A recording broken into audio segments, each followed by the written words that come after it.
Hello everybody, welcome back to a very different video.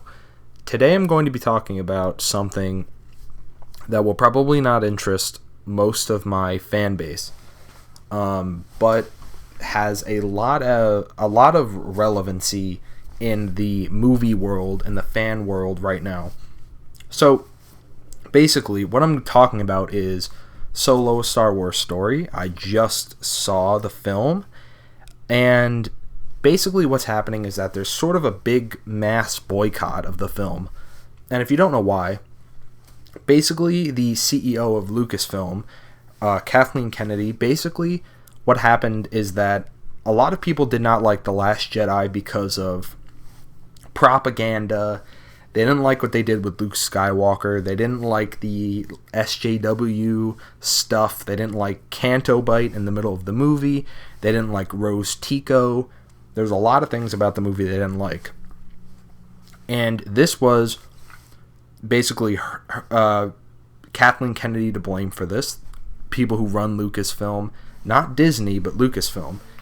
And so basically what ended up happening was people were calling for a boycott of Solo to not support a movie with these people sort of pulling the strings, basically.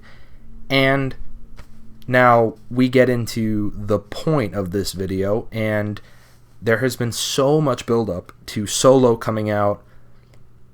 The big question is it going to be filled with this garbage propaganda?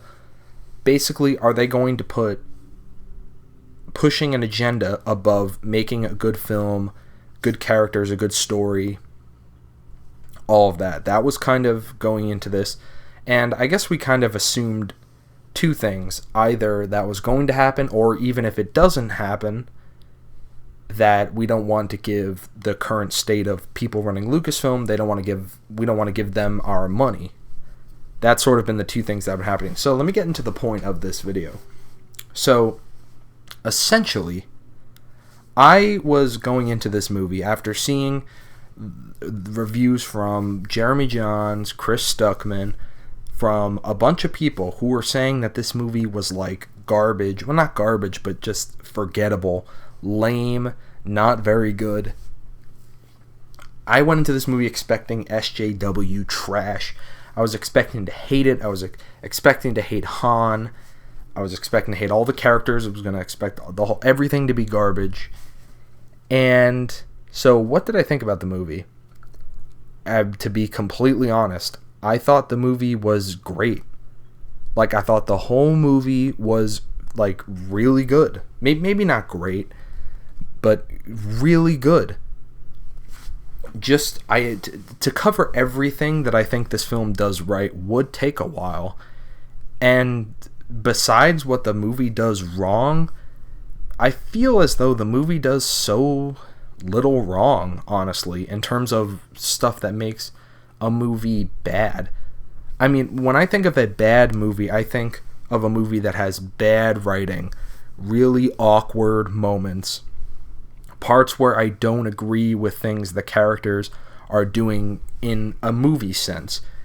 Now, characters in a movie can do things I don't agree with, and I can still enjoy the experience of watching the movie. But bad writing, like bad music is a thing. Inappropriate choice of music. Sometimes the lack of music during a scene, that could be pretty bad as well. Bad acting, and none of these things happen in this movie. There are no, like, really awkward moments. There's nothing cringe-worthy in the movie. Well, except for one thing, but the thing is that the cringe-worthiness of what I'm going to talk about was intentional. And the point of it is to sort of give us a message. But I will get into that in a minute. So, as my short, tiny review, I loved all the actors and actresses were fantastic. The villain was threatening. He was the same guy who played Vision in Avengers, and Paul Bettany. I forget what his character's name in the movie. Obviously, that doesn't look good from my perspective. But let me just tell you, he's great. He is super threatening. He does this thing where in the movie where he asks you to do something and he tells you if you don't do it the first time, he says, I'm not going to ask you again, because if he asks again, he's just going to kill you. So whenever he's on screen, you feel like he's a legitimate threat. He's not joking around. He's not like, a coward. He is a bad guy, and he will kill you if you don't listen to him. So he's a good villain in that sense. And in terms of feeling like there are stakes in the movie, this movie, the stakes are completely... Now, like the marketing in this movie, like, there was a moment where, like, Chewie, there's a rock coming, and, like, Chewie has to get out of the way or else he's going to get hit by it and he's going to die. Obviously, like, from a perspective, we're going to go, like, oh, that's so stupid. Like, Chewie's not going to die, obviously. And that's the thing. This movie doesn't do that. This movie doesn't have all these stupid moments of, oh, is Han Solo gonna die? Oh, is Chewie gonna die? The movie doesn't do that at all. That scene where Chewie, like, is about to die, quote unquote, is, like, right near the beginning, and, like, those scenes don't continue into the rest of the film. Now, I'm gonna get into spoilers now. So if you don't want spoilers, this is not the video for you. So let's get into the anti-SJW stuff in this film. This movie is anti-SJW. Now, The Last Jedi really had a lot of problems for me. Basically, in that movie, it was like all of the women characters were, like, always right about things. All of them, really just... Like Rey, for example, okay, here is the hugest, biggest thing, the most giant thing in the world. In Force Awakens and Last Jedi, Rey just out of the blue knows how to fly the Millennium Falcon. Out of the blue. On her first attempt, she knows how to fly it.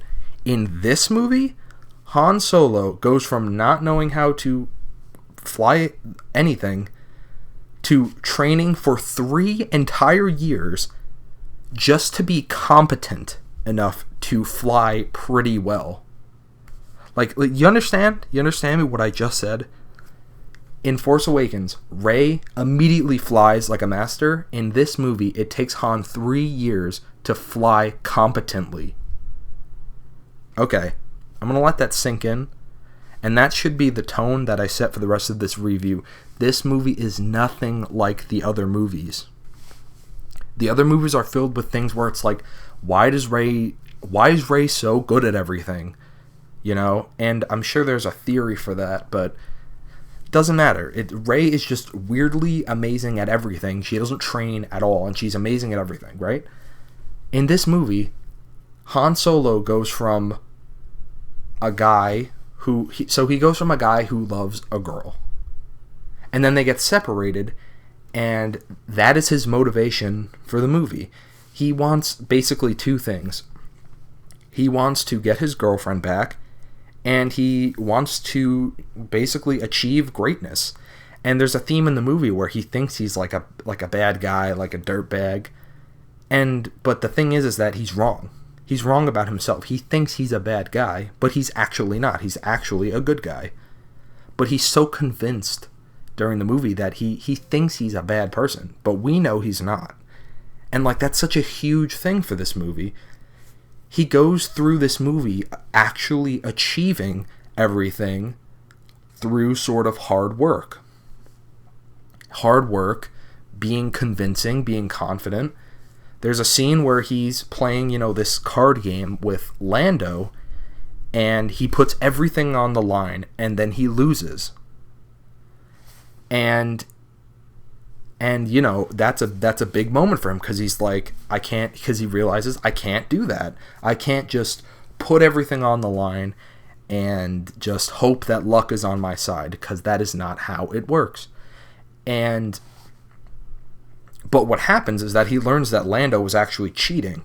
So, by the end of the film, I'm kind of jumping around a little bit, but by the end of the film, he sort of suppresses Lando's cheating capability, and then he puts everything on the line, knowing that he's going to win, not based on luck, not based on just being cocky or arrogant.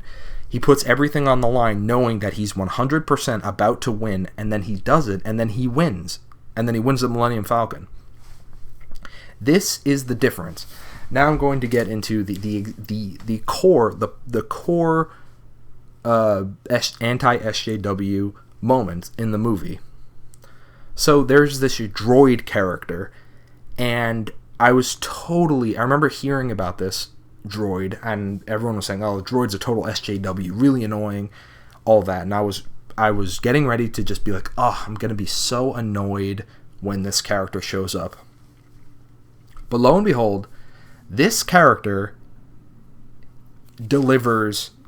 This droid character represents everything wrong with PC SJW, just culture of being triggered, offended by everything, being loud, trying to destroy everything in what you believe in. This droid represents all of it. So I'm going to go literally in chronological order, and I'm going to point out every single thing that happens with this droid. And the movie literally basically almost stops the movie to tell you that was not a good thing. Of what this droid was doing was not a good thing. So let's go in chronological order. First, we meet the droid, and there's some sort of robot fight going on, and basically it's like these robots are a slave to some guy. So the SJW droid, it's called L13, I think, or L3.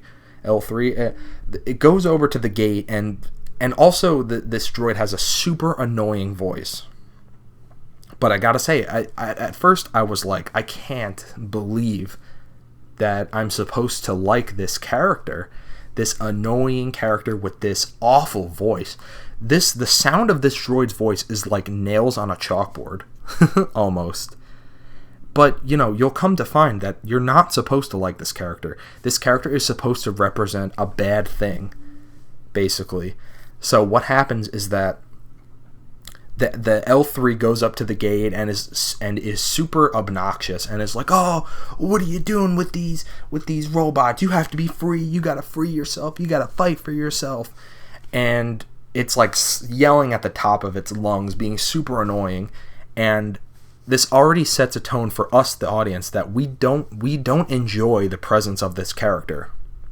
Now, I originally thought this was a bad thing because I thought I was supposed to like this character, but you find out that this character is full of flaws. This character's entire personality is basically just flaws. Like on one hand, this character is fighting for something in the movie that is like reasonable at the very least, but this character goes about it the worst way possible.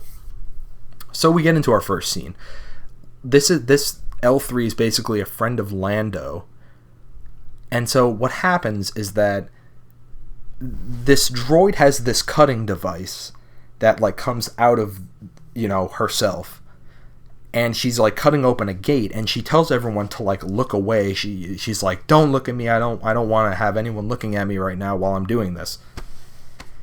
And it's just for this stupid like cutting open of a fence thing. And already at this point, this character's been on screen for about 3 minutes max, and it has already done two things. We already know this character is loud and obnoxious, and this droid is insecure. It has everyone look away for this stupid moment where it gets this like spinning blade and cuts open a fence. And we, the audience, are like, this is so stupid of this character to like be insecure about this.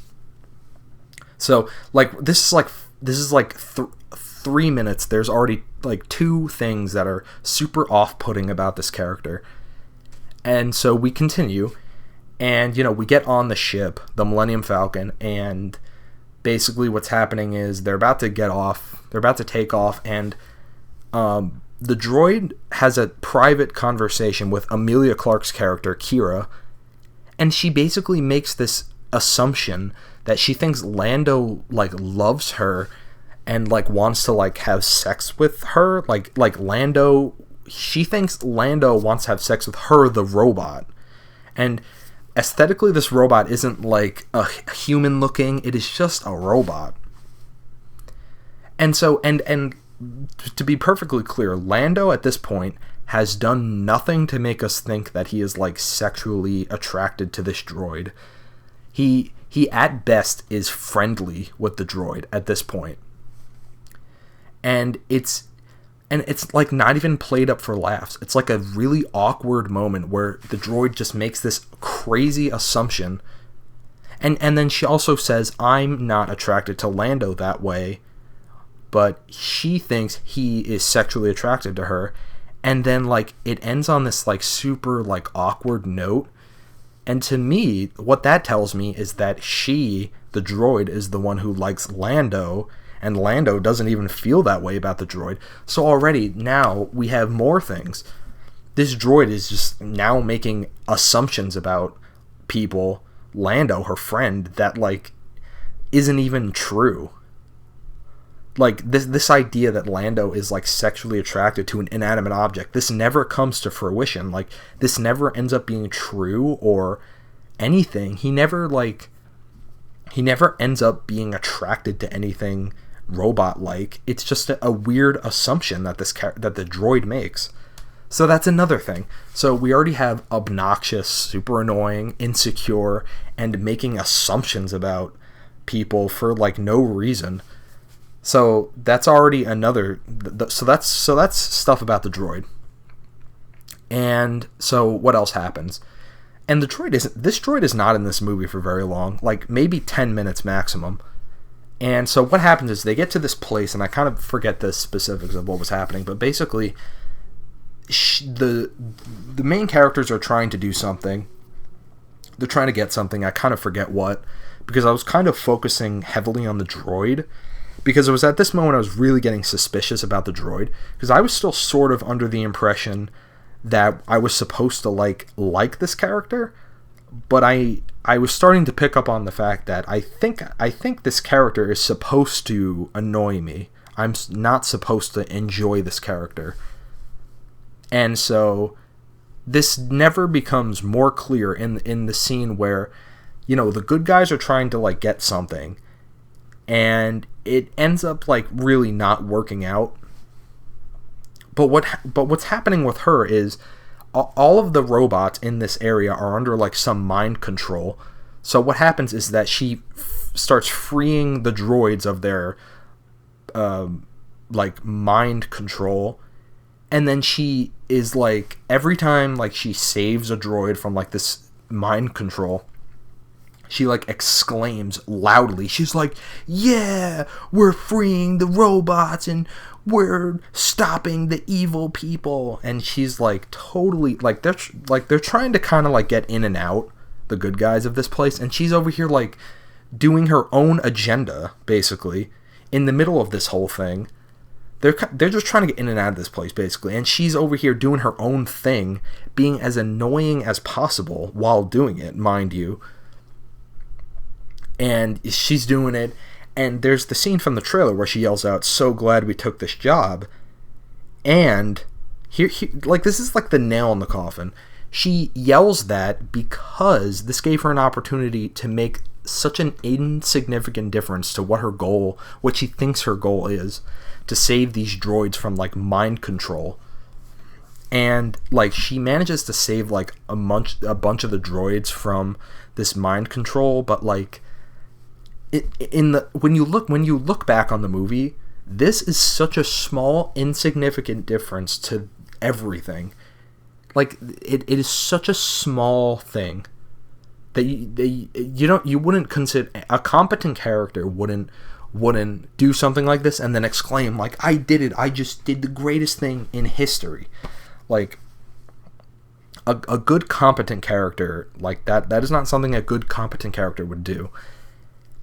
And then literally like this is it. This is it. Like, if I haven't convinced you that this is totally like not that this is you're supposed to not like this character. So the character's out in the open, still like freeing these robots from their mind control, and then literally she is just standing there going, "Yeah, I did it. I'm making a difference. I'm doing it." She's literally standing there, and she gets shot at, and she dies. And she dies, okay? She dies. Standing there while, like, there's a war going on. There's shots flying. She's standing there just going, like, yeah, I did it. She just gets fucking shot, and she dies. And that says so much to me. That says that, like, this mindset, they're so in their own little world that they don't even see what's going on around them. And she fucking dies.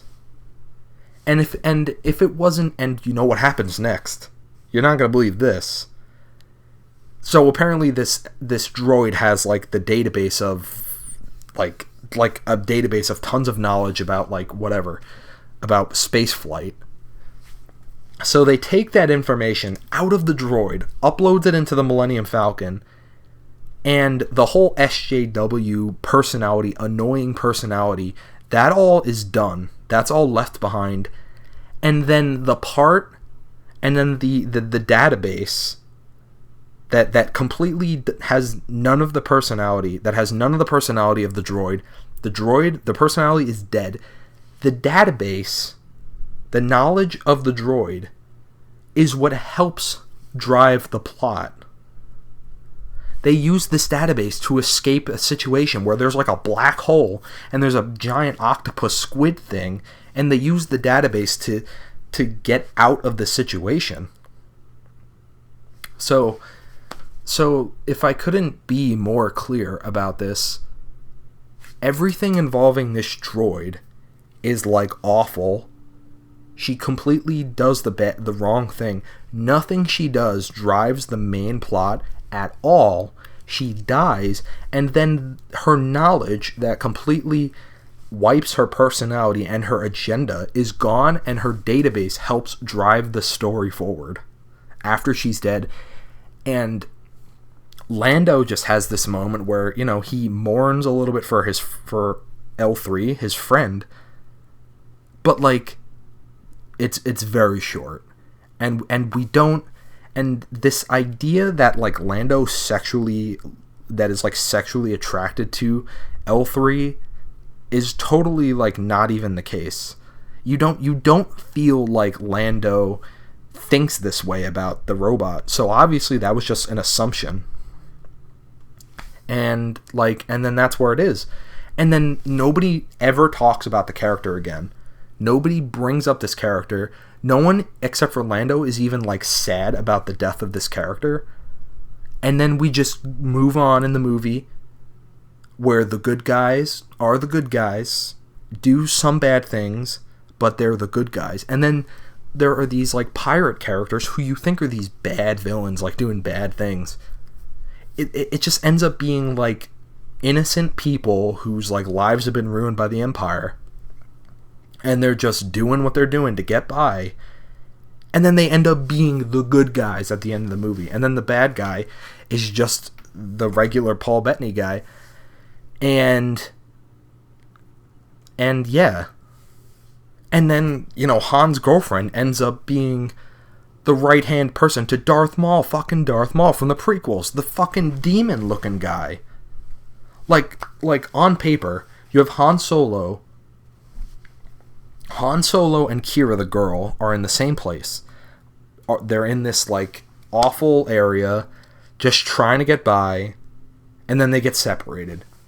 And then where do they end up? Han ends up in a place after he's worked 3 years in the academy, doing some, you know, stealing some things, but it's for a good cause. It's to get some money so that he can actually afford a plane and escape the area that's been, you know, taken over by the Empire. Like, what he wants is good. He is a good person. But then Emilia Clarke's Kira character, she aligns herself with Darth Maul, the worst person in the galaxy at the time, if I'm not mistaken. I mean, Anakin Skywalker, Darth Vader isn't around yet. The Emperor isn't all-powerful yet. To my knowledge, I think Darth Maul is, if not he's like one of the worst people in the galaxy, and she's aligned herself. In the 3 years Han did good things.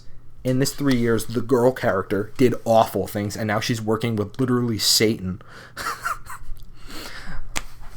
So, I guess I'll stop there. If it wasn't more clear, there is like nothing SJW about this movie. This movie is so anti-SJW that like it is not even funny. Like, this movie is so anti-SJW, like you wouldn't even believe. You wouldn't even believe that this takes place in the same universe as The Last Jedi, where Rey just is good at everything, can fight everybody, can fly without any training, can use a lightsaber without any training, can fight anybody without any training. She can fight two people who have lightsaber training without any training. And then you go to Han Solo, and he can fly a plane after 3 years of training, and he can fly pretty well. But not that damn well, because after a big moment where he is the pilot, the Millennium Falcon pretty much gets destroyed almost. So even then, we can't specifically say that he is all that great just yet. And, he's competent. He is a good flyer who also did something really good. But after 3 years of training, Rey's an excellent flyer out of nowhere. That doesn't make any sense. And so there it is. I think I talked about everything I want to talk about. I feel really bad because there's a boycott for this movie, and because I think we were all thinking that this movie was just going to be as bad as the rest. But, I'm a believer in truth, and I'm also a big fan of justice. Sorry, that was a Superman from Justice League moment. I'm sorry. But I like spreading the truth, and that's the truth. This movie is completely anti-SJW. The good guys are the good guys, and the bad guys are the bad guys. There's no men are evil. There's no women are all good and powerful and wise and better than men. There's none of that.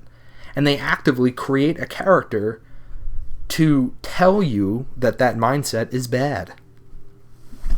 So, yeah, I mean, that's it. Not only was the movie really good, in my opinion, it's like this movie went out of the way to fix the problems of The Last Jedi, of this whole SJW thing. It's insane. And now I feel bad because they may look at this movie with anti-SJW, I guess you can call it propaganda, but it's kind of like putting a Band-Aid on The Last Jedi. And they might look at this and go, oh, look, our movie that was the antithesis of the other movie didn't do so well. So maybe we should put all this SJW stuff back into the movies. I hope that's not what they do, but it's possible. So I want you guys to know, you can still boycott this movie, but I want you to know that this movie is not only good, but there is no SJW stuff in this movie, and it actively provides an anti-SJW narrative in the middle of the film. So I want you to know this, so that maybe if you go to decide to see the movie, you can know. Like, going into this movie, I was terrified that I was going to hate it. And I don't like watching movies that make me, hate the movie. I don't like paying for movies where I sit there just going, this is awful. Like, why did I pay for this? This movie is good. So, there you go. We have about a half hour of material here. Hopefully this message gets out there that Solo isn't actually bad. That it is actually has, some really good messages in it. And then the message of the main plot is that, just good people will find a way to be good people, and that good people are good people, and bad people who do awful things are bad people. And this idea of being insecure, being, destructive, annoying, that is it tells us that these are not good qualities to have. And that's where it is. And I don't really think you can interpret the SJW stuff any other way than the way I explained. The droid character has an awful voice. It's like nails on a chalkboard. Does all these awful things. Has so many flaws in her personality, and then she dies out of incompetence. and no one except for Lando even cares that this character died. Like it is so obvious that like this movie is not SJW. So I'll stop there. I'll let you guys be the judge. And I just want to say this movie is good. Alright, so thank you for watching. I hope that the truth, gets out there about this movie. This movie looks like it's not going to do too well at the box office, but I don't know what to tell you. It's good. All the acting is great. Donald Glover is fantastic. Alden Ehrenreich as Han Solo. He's good. He is his own character. It kind of feels like you're not watching Han Solo from the original trilogy, but like for some reason there is something, so I feel like I'm just watching the origin of a character I've never seen before, and he's extremely likable. If you sit through this movie going, oh, he's nothing like old Han Solo, I hate this, it's just a good origin story. Like if Han Solo was a character, like if this movie came out before the original trilogy, I think people would like him the way he is. He is just his own character, and he has his own charisma, and he just has his own self of character to him. I like this character. Compare him to the other compare him to actual Han Solo, though that's a different discussion, but I like this character the way he is. I enjoy him the way he is, but that's a topic for a completely different video. So let me know if you enjoyed what I was talking about, getting the truth out there. This movie isn't garbage. This movie isn't filled with garbage. So thank you. Thank you for watching. I will see you in the next video, and if you're new to this channel, I'm sure this will attract many people who have never heard of me. Check out my other videos, even though you probably won't care. Alright, thank you. I will see you in the next video. Have a fantastic day.